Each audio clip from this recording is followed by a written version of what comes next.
Hola a todos y todas. Comenzaremos con la clase de historia.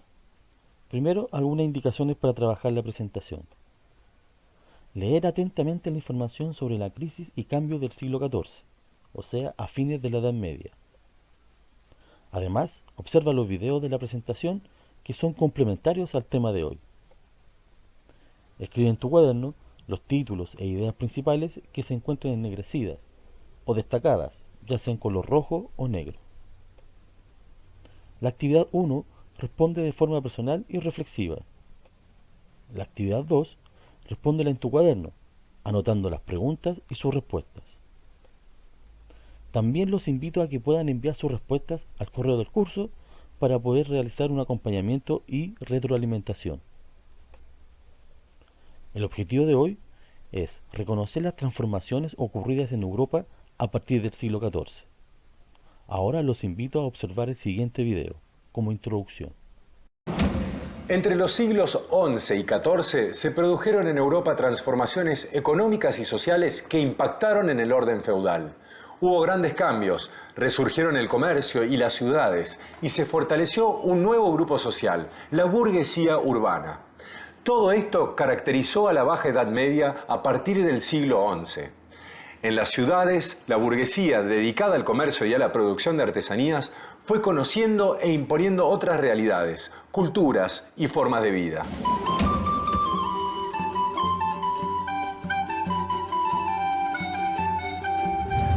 Entonces, en la Alta Edad Media, el ámbito de la vida social fue el rural y en la Baja Edad Media cobran importancia las ciudades, el comercio y la burguesía de esas ciudades, si no entendí mal.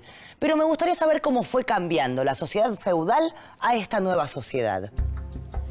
En principio fue una sociedad feudo-burguesa, es decir, los grupos de personas que se establecían en burgos y que convivían con elementos de la tradición feudal y las nuevas costumbres de la burguesía.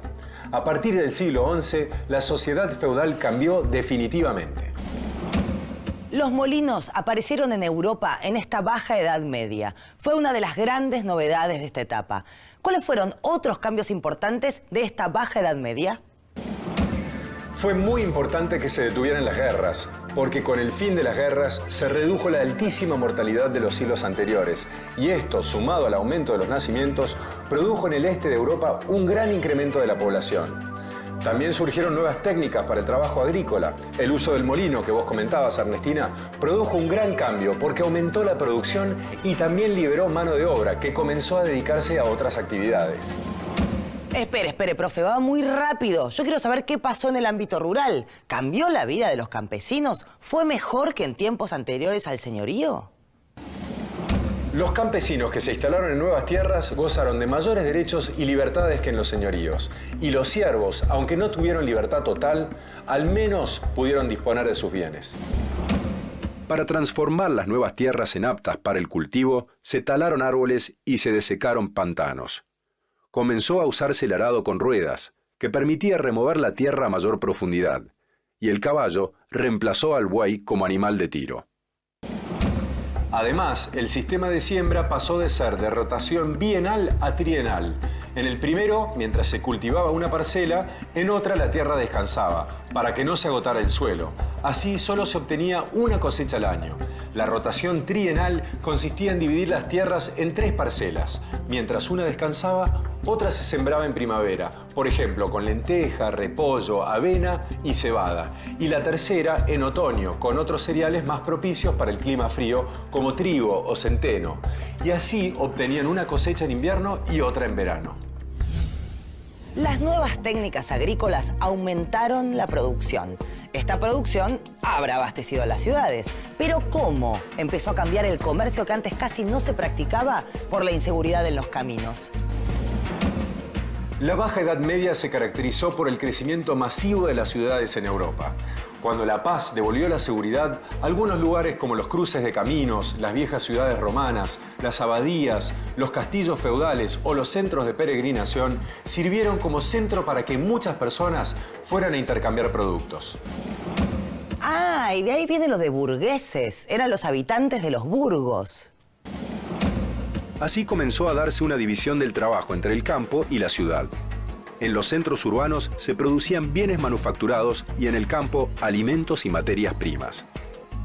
También comenzó la costumbre de que los mercaderes llegaran a las ciudades cuando se organizaban ferias para comprar y vender variedad de productos. Los primeros mercaderes eran vendedores ambulantes que viajaban por los caminos en carromatos llevando sus mercancías. Por sus aspiraciones y sus conductas se diferenciaban de los nobles y clérigos de la época que vivían de rentas de la tierra. Los mercaderes obtenían beneficios con los productos exóticos que traían de Oriente en sus propios barcos. Castillos, catedrales, iglesias, murallas, puentes, edificios, cascos de ciudades. En Europa hay muchísimos ejemplos de arquitectura medieval. Pero ¿cómo eran estas ciudades de la Baja Edad Media? Quiero saber cómo crecieron, cómo se vivía en ellas y cuáles fueron las más importantes. Las ciudades bajomedievales, nosotros empezamos a notar básicamente situaciones de volumen físico, situaciones de volumen demográfico distinto. Hay más gente, las ciudades son más grandes, tienen algunos rasgos físicos particulares, emporios comerciales muy importantes. También sigue siendo un centro de poder, ¿no? Un poder que por supuesto todavía está bastante disperso, pero que a poco se va concentrando y resulta de lo que había sido el fenómeno feudal. Una característica fundamental de toda ciudad medieval era su muralla de piedra, con una serie de torres y puertas defensivas. La finalidad de los muros era proteger a los habitantes de algún ataque, pero también permitían cobrar impuestos por los productos que ingresaban y regular el flujo de gente y de bienes. La línea del horizonte de una ciudad medieval estaba dominada por las torres de los castillos, los edificios gubernamentales y sobre todo por las iglesias, que en muchos casos eran numerosísimas. Londres, por ejemplo, a comienzo del siglo XIII, tenía 120 iglesias. Cuando una ciudad era sede de un obispo, su enorme catedral se destacaba sobre las demás construcciones. Los castillos seguían en importancia a las iglesias, pero su número variaba de acuerdo a la localización de las ciudades. En Italia, las torres de los castillos marcaban el horizonte urbano, propiedad de los nobles y comerciantes del lugar. París estaba dominada por dos castillos reales, la Bastilla y el Louvre, luego reformado y convertido en palacio, y hoy uno de los museos más importantes del mundo. Estoy mirando un plano de una ciudad medieval y veo que hay calle de los zapateros, calle de los talabarteros, calle de los herreros. Y no es que las calles tengan esos nombres, sino que parece que en cada una se concentraban las personas que se dedicaban a un mismo trabajo. ¿Y a qué se dedicaba la gente además de estos oficios? Las iglesias y los castillos contaban con una cantidad de personas vinculadas con ellos, pero la mayor parte de los habitantes eran mercaderes y artesanos. El área mercantil incluía bodegas, hospedajes y tabernas. En la ciudad había una región artesanal, la que estabas viendo en el plano, Ernestina, dividida de acuerdo a cada oficio, y cada uno de estos tenía su propia calle en la que se desarrollaba esa actividad. Para los mercaderes y los artesanos, el trabajo y la vida familiar se entremezclaban. Enseñaban sus oficios a sus hijos, esposas y aprendices, y sus hijos podían ser a su vez aprendices de otros artesanos o mercaderes. Las mujeres administraban el hogar, compraban y preparaban la comida, lavaban la ropa y ayudaban a sus maridos en sus oficios. Se preguntarán qué hace este carbón aquí al lado mío. Bueno, tenía muchos usos en la Edad Media, pero también era uno de los factores de la contaminación en las ciudades. Qué raro, ¿no? Hablar de contaminación en la Edad Media. Sí, pero la contaminación atmosférica era parte de la vida en la ciudad. Se producía por las fogatas y el uso de carbón en calderas, destilerías y tintorerías. Las aguas también estaban contaminadas por el tinte y la curtiembre. Los carniceros tiraban a los ríos la sangre y los desperdicios de los animales. Y los curtidores arrojaban ácidos, sangre, grasa, pelos y demás productos propios de su oficio. Como las tintorerías y las curtiembres abundaban en todas las ciudades, los ríos cercanos no tardaron en contaminarse. La contaminación, uno de los males de las ciudades que debemos a las distintas formas de producción a través del tiempo. Pero volvamos atrás. ¿Cómo fue evolucionando esa producción desde los comienzos de la Edad Media y qué cambios produjo? En el señorío la actividad principal era la producción de alimentos a través de la agricultura, pero el rendimiento era muy bajo porque las técnicas y las herramientas eran muy primitivas. Hacia fines del siglo X, especialmente en el norte de Europa, se ampliaron las tierras de cultivo sobre malezas, selvas y bosques. Mejoraron las técnicas y herramientas, comenzó a incrementarse la producción agrícola y así mejoró la alimentación de la población, disminuyendo hambrunas y enfermedades. Esto tuvo consecuencias favorables en los siglos siguientes. En un principio la igualdad reinaba entre los habitantes de las ciudades y la sociedad urbana contrastaba con las rígidas jerarquías del mundo feudal. En la ciudad, al contrario que en el campo, la división de tareas caracterizaba la vida económica. Pero al cabo de un tiempo, comenzaron a marcarse grandes diferencias entre ricos y pobres. Dígame una cosa, ahora que lo pienso, ¿los hombres medievales tenían alguna asociación o gremio que los defienda? Sí, estas asociaciones y compañías fueron muy comunes en las sociedades medievales, donde se generalizaban las hermandades, cofradías, sociedades o gremios. En lo laboral, cotidiano, por ejemplo, los comerciantes y artesanos de un mismo oficio se agrupaban en distintas corporaciones. La ciudad era gobernada por un consejo municipal, en el que predominaba la corporación más fuerte. Y estamos llegando al final, pero me queda una última pregunta. ¿Cómo terminó el feudalismo en Europa? En el siglo XIV, el sistema feudal atravesó una profunda crisis y hubo varios factores, como hambrunas, pestes, guerras y sublevaciones campesinas, que desintegraron al feudalismo en gran parte de la Europa occidental. Antes de despedirnos, vamos a hacer nuestro último Pasando el Limpio de hoy, así ustedes pueden tomar nota. Alrededor del siglo XI comienza la Baja Edad Media. Grandes cambios y transformaciones sociales. Mucha gente del campo va a la ciudad y comienzan las primeras burguesías urbanas. Nuevas costumbres, expansión territorial, renace el comercio, crece la producción de materia prima en el campo y el trabajo artesano en la ciudad. Carniceros, carpinteros, talabarteros, y esto trae aparejada una mayor contaminación ambiental.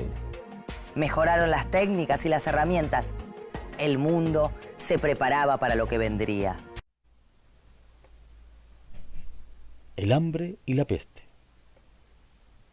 A partir de 1318, a inicio del siglo XIV, hubo una sucesión de malas cosechas, probablemente debido a un periodo de bajas temperaturas que azotó a Europa, lo cual provocó gran escasez de alimentos, principalmente el trigo.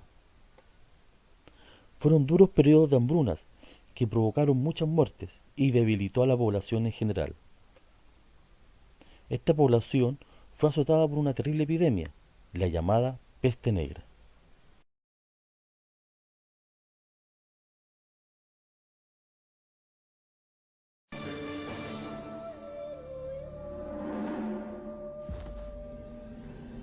(1347) Baja Mongolia. Entre 1347 y 1350, casi la mitad de la población del mundo de ese entonces muere. Nunca antes ni después usado tal mortandad. Ningún terremoto, guerra ni armas de destrucción masiva. Antes de 1347, Mongolia parece ser imbatible. Su dominio sobre el lejano oriente perdura casi 150 años, en un imperio de los picos del Tíbet hasta más allá del río Volga y desde Beijing hasta Constantinopla. Mongolia básicamente abrió el comercio entre Europa Occidental y China.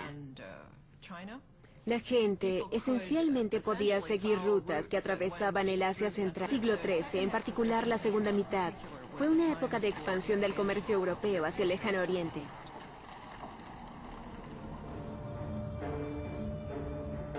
Al final de las rutas de comercio de Mongolia yace la ciudad portuaria de Kaffa, en el Mar Negro, punto de partida de barcos Italia. En 1347 los mongoles atacan la ciudad cristiana de Kaffa con la esperanza de apoderarse de esta vital encrucijada comercial. Los mongoles tenían la peste y tuvieron que abortar el ataque, pero antes de retirarse decidieron y los cuerpos de sus víctimas dentro del pueblo, a fin de, y cito, extinguir a todos adentro y transmitirles la peste a sus enemigos. Aparentemente así fue como la peste fue transmitida por los mongoles a los europeos. Puede muy bien ser el primer incidente registrado en la historia de una guerra bacteriológica. Otros barcos genoveses desde Caffa comienzan a llegar a tierra firme italiana. En las cubiertas inferiores, los italianos encuentran un cargamento de cadáveres. Se reporta que los pocos sobrevivientes están enfermos hasta los tuétanos. Cuando peligro, tratan de expulsar los barcos plagados de los puertos, pero ya es demasiado tarde. La peste ya ha tomado posesión y comienza la mortandad.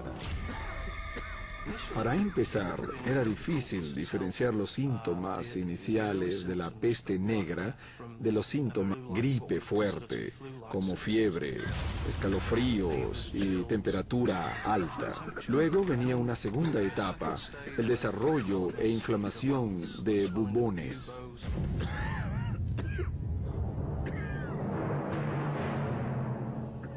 Porosa glándula linfática inflamada en el cuello o en la ingle. Se vuelve negra y puede inflamarse hasta el tamaño de una naranja. Son estos bubones los que le dan nombre a la pandemia, peste negra o bubónica. La propagación puede ser muy rápida. Puede causar septicemia. La presión sanguínea baja abruptamente. Varios órganos colapsan.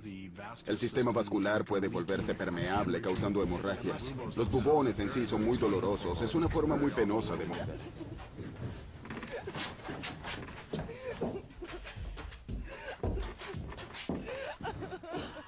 Como pioneros de la muerte, los habitantes del pueblo siciliano de Messina pronto descubren que este nuevo mal no solo es doloroso, sino también altamente contagioso. Básicamente se propagó a través de Europa Occidental en un periodo de entre 4 y 5 años. Por más de un siglo, la teoría principal ha sido que la peste bubónica fue causada por una bacteria llamada Yersinia pestis, transmitida por requiere de un ambiente muy particular para desarrollarse.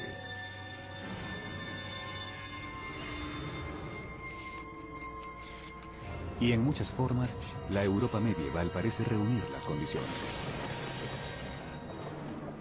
Una sola mordida de pulga le inyecta a la víctima la bacteria Yersinia. Rápidamente se multiplica en los nodos linfáticos, llenándolos hasta reventar. Una vez liberada en la corriente sanguínea, la bacteria produce llagas negras, de donde recibe su nombre la enfermedad. Y existe otra forma aún más mortal de la enfermedad pulmonar que no necesita de pulgas para transmitir su veneno. En algunos casos, la bacteria se aloja en los pulmones y comienza a proliferar. Si uno tiene una hemorragia en los pulmones causada por la bacteria, puede tener lo que llaman esputo sangriento, sangre en el esputo. Siendo que esas partículas son muy infecciosas, al toser se puede contagiar a otra persona. Para 1348, la peste negra ha viajado desde Sicilia hasta Inglaterra a bordo de barcos mercantes encima del lomo de ratas.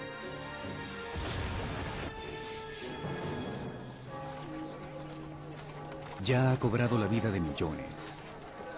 En cada aldea, en cada granja, los cuerpos se acumulan en cantidades asombrosas, creando una nueva crisis. ¿Qué hacer con los cadáveres? Innumerables cuerpos son confinados a una sepultura común y superficial.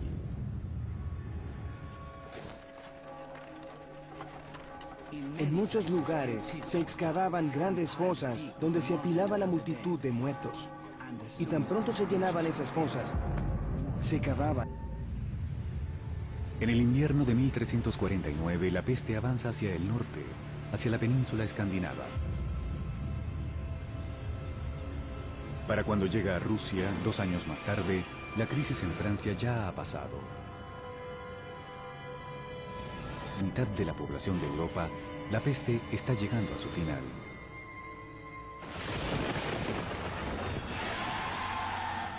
La muerte invade la imaginación como una sombra amenazadora y es recogida en una obra de arte medieval conocida como la danza macabra.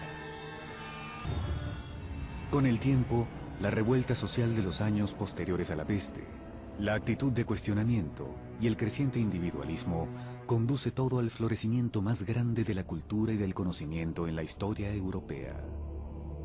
El Renacimiento. Ella demuestra la extraordinaria elasticidad de la sociedad humana, la tenacidad y energía creativa que la sostuvieron a través de los años más oscuros de la peste. ¿Por qué nos preocupa ahora saber la verdad acerca de una enfermedad que ocurrió hace siglos? Comprender la peste negra podría ser vital para la humanidad en la batalla contra un próximo brote catastrófico.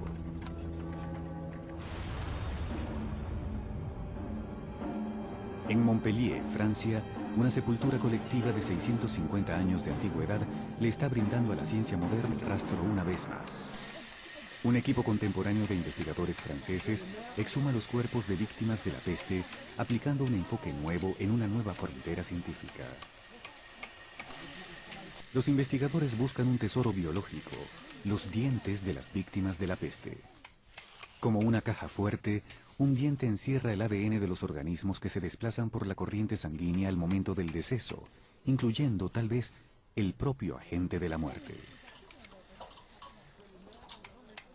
Extrajeron los dientes de los cráneos. Luego examinaron la pulpa de los dientes para no de la bacteria Yersinia pestis.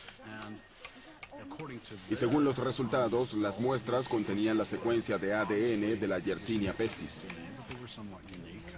Esto es algo único y es la única evidencia realmente objetiva que tenemos de que la peste negra efectivamente pudo haber sido causada. Sorprendentemente, el microbio que causa la peste bubónica aún existe en el mundo de hoy. En Arabia Saudita, África del Norte y del Sur, en partes de Sudamérica y en Estados Unidos. El microbio viajó desde su ambiente favorito de reproducción en China a bordo de buques mercantes hasta California, engendrando un brote de peste bubónica en Estados Unidos. Desde la costa oeste se desplaza por tierra, donde encuentra una población de nuevos y fértiles huéspedes, las desiertos y prados de Estados Unidos. Está en la parte suroeste de Estados Unidos, Colorado, Nuevo México, Utah, California, Texas y Arizona. Principalmente existe entre ardillas de campo, ardillas silvestres, marmotas de pradera, roedores pequeños, para otros animales, particularmente gatos.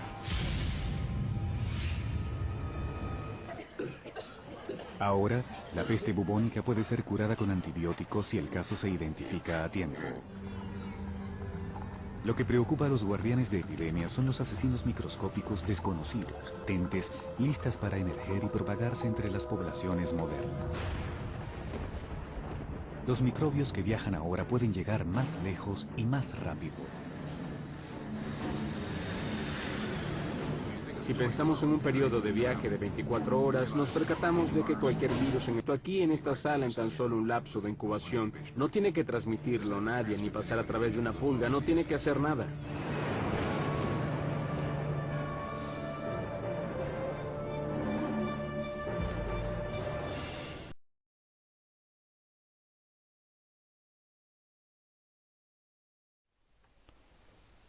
Las guerras constantes. En gran parte de Europa, la crítica situación, producto de las hambrunas, de las pestes y de las revueltas, fue agravada aún más por las guerras, ya que Europa vivía constantemente en conflictos bélicos. El conflicto más duradero fue protagonizado por los reinos de Francia e Inglaterra, la llamada Guerra de los 100 años. Problemas de la Iglesia Católica. Los fieles percibían que obispos, cardenales, incluso los papas, un gran relajamiento moral y un mayor interés por asuntos políticos y económicos que por asuntos pastorales. La figura del papa se había debilitado y desprestigiado en esta época.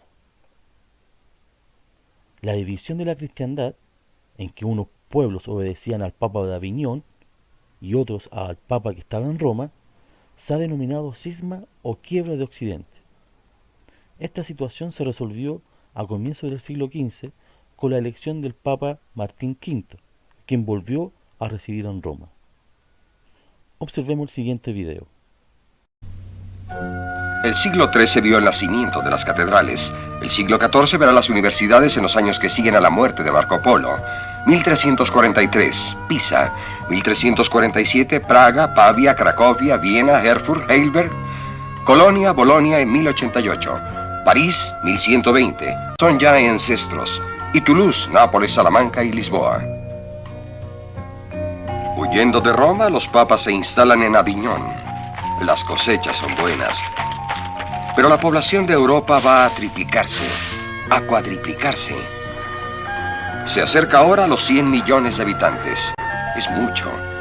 Los recursos no han crecido y en 1315 habrá una hambruna general que dejará terribles estragos. Aunque menos terrible que la peste, traída por una nave genovesa que viene de Crimea un día de 1348. La peste pulmonar, la terrible peste negra cuyo contagio es fulminante.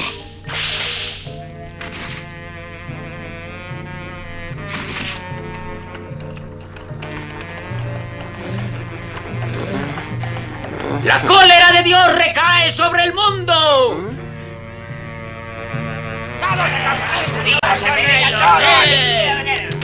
Serán excomulgados todos los que toquen a esa gente inocente. Pero ¿quién lo escucha? En Aviñón mueren diariamente cerca de 1000 personas. En 3 meses la mitad de la población de la ciudad. En 3 años en Europa 25 millones de personas. Un cuarto de la población será abatida.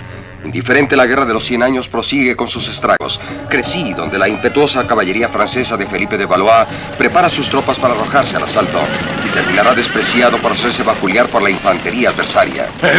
Todo un cortejo de batallas, de derrotas, en donde nadie parece aprender la lección.